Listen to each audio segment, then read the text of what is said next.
people, how you doing? I'm Mr. Crunchberry, and thank you for watching this video. Alright guys, so for this episode of Nerd News, why don't we talk about consoles that don't seem to want to die. Ever. And we love them for it. News. According to an article posted 3 days ago, the developers over at ng.dev.team have created a 16-bit non-linear game known as Gunlord, which is only available on the Dreamcast and the Neo Geo. And you know something, guys? This game actually looks freaking amazing. I'm not even kidding you. It almost looks like they took a little bit of R-Type, a little bit of UN Squadron, and a little bit of the Guardian Legends, mixed it all up together, and oh my gosh.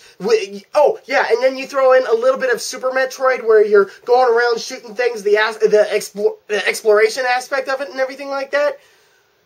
Oh my gosh, this game looks amazing! And it's on the Dreamcast! Who would have thought that? Now, I just wanted to bring that up, guys, because, I mean, honestly, it is really cool that people are still making awesome games for old consoles like that and everything like that. But the reason I wanted to bring this up with you is this, and I know that this is early in the newscast and stuff like that, but, I mean, think about it. With all of the games that are coming out on Xbox Live Arcade and PSN and those indie developers and stuff like that where they're platforming 8-bit games or things along those lines, do you believe that we could be on the verge of a video game renaissance? Because I'll be completely honest with you, I'm looking around at a lot of the games that are coming out nowadays. Skyrim's on a level of its own. There are still really good games coming out, such as like Skyrim, Skyward Sword, Deus Ex, Human Evolution, and games along those lines. There's still good games being made, but I go around and I see like a couple of places that have like old school arcade games and then a bunch of retro video game shops that seem to be popping up a lot more than usual. It looks like people are actually craving the old stuff a lot. And I think some people are finally starting to listen. Most of you are feeling pretty stupid for getting rid of your Dreamcast and your Neo Geos for that PS2 or whatever a couple of years ago now, huh? So I guess my main point through this article is just to bring up the fact that, hang on to your older consoles, guys. For all you know, even though it might be like discontinued or considered dead, for all you know, they might be making a new game for it in a year or so. Hang on to them. And now moving on to, well, guess who called it all the way back in Nerd News number 3? This guy. News. Unless you've been living under a rock for the past 2 weeks, you may have noticed that a little event called E3 happened. And at this event, Sony finally broke the silence and realized that, yes, Final Fight, or All-Stars, or whatever you want to call it, the Sony equivalent of Smash Brothers, is happening. Now, although the whole character list hasn't been revealed yet, some of the big names that have already come out with this is Big Daddy from BioShock, the God of War guy, Drake from Uncharted, and of course, Sweet Tooth from Twisted Metal. Now, of course, this is really big news for PlayStation fans, but now the question is, what is Nintendo going to do to retaliate? Because, frankly, when it comes to the party beat 'em up, fighting, whatever you want to call it, genre of fighting games, nobody really has threatened or challenged Nintendo to make anything better than what Smash Brothers already is, because there really hasn't been a challenge. So the question is now for Nintendo, what are they going to do as either retaliation or as a response to this? Well, I don't really know. All except for maybe having Namco working with Nintendo on this thing and bringing Soul Calibur, Tekken, and Tales of Symphonia into it. I swear, guys, this is not a joke.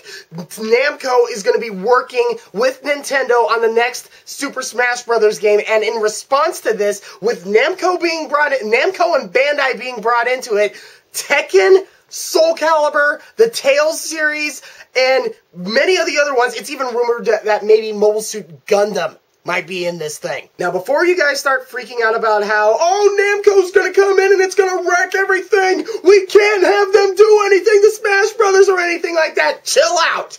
Chill out. The original creator of Smash Brothers is going to be working with Namco, so nothing is going to go too off the wall or anything like that, okay? Chill. Now, I myself am pretty excited about this because, I mean, obviously, bringing in fresh blood into the Smash Brothers series, I mean, that's exactly what they did in Brawl with Snake and Sonic, and look how good that turned out, you know? So, just imagine this as a hypothetical for all of you guys who might not be too into this just yet. Just imagine this in a Smash Brothers setting, okay? Samus versus Astaroth.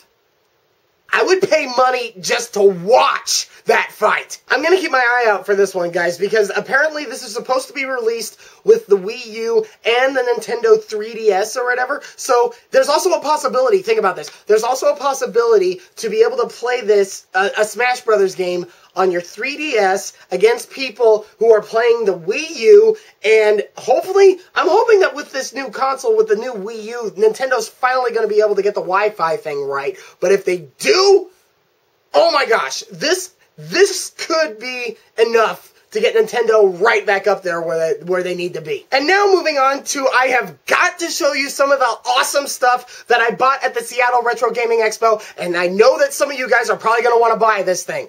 News. Ladies and gentlemen, for all of you who may not know what this is, I would like to introduce to you the SupaBoy. This little thing is created by a company known as Hyperkin. You can check out their website, hyperkin.com. I believe you can also order these things online. But basically what this thing is that it's a portable NES. Super NES. It's a portable Super NES. I have here Super Mario Kart. All you gotta do is just pop that thing in there like that, and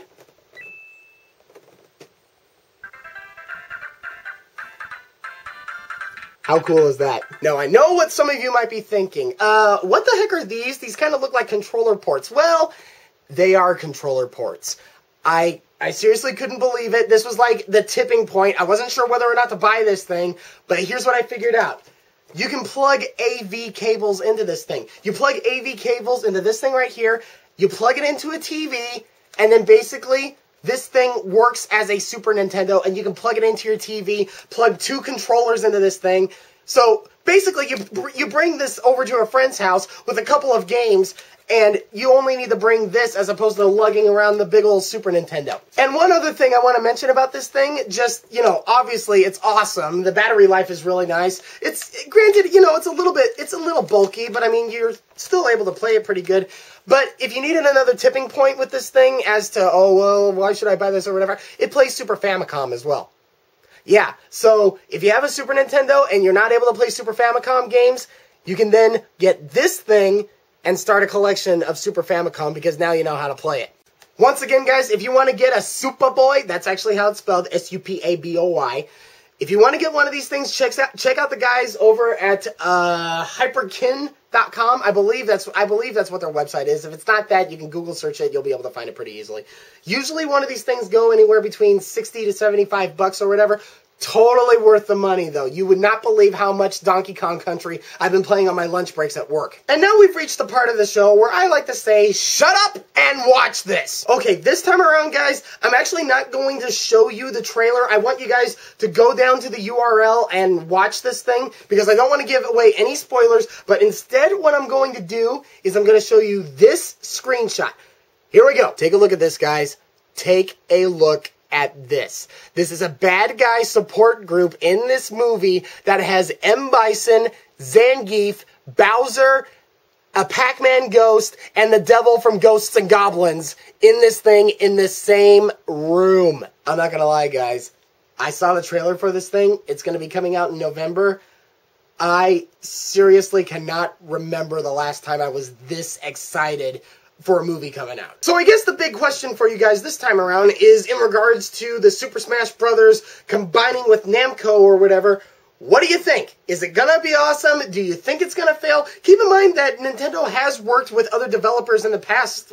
I mean, look at what happened with the Metroid Prime series when they worked with Retro Studios, you know? Good things can happen when Nintendo works with other developers, but again, what do you people think is going to happen? Leave your comments down there. Have a good 4th of July. Thanks for watching this video again, guys, and I'll see you later.